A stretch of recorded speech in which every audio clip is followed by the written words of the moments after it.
Assalomu alaykum hurmatli kuzatuvchilar. Mana o'sha hammaga mashhur bo'lgan torpeda giyohimiz Qahramon tabib ustozimiz chiqargan giyoh yangi ko'rinishi mana shunaqa holatda chiqarildi.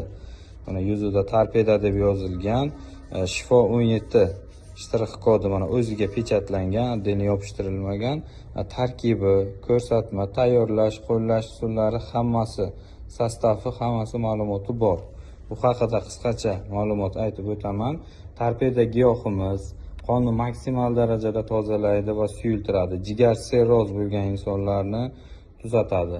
Gepatit A, B, C, D turiga, jigar kattalashi va yog' bosishi, har qanday psoriaz va ekzema yaralar uchun, rak, onkologiyaga ham juda ham zo'r rezultatlar berib kelyapti.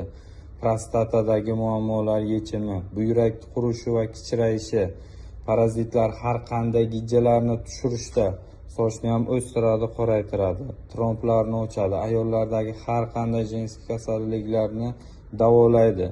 Inshaalloh shu vaqtgacha hali torpedani originalini olib turib foyda ko'rmadim degan inson bo'lgani yo'q. Faqat ehtiyot bo'linglar, mana yangi ko'rinish mana shunaqa holatda chiqarilgan. Torpeda deb yozilgan, orqasida tayyorlanish, qo'llanish hammasi ko'rsatib o'tilgan.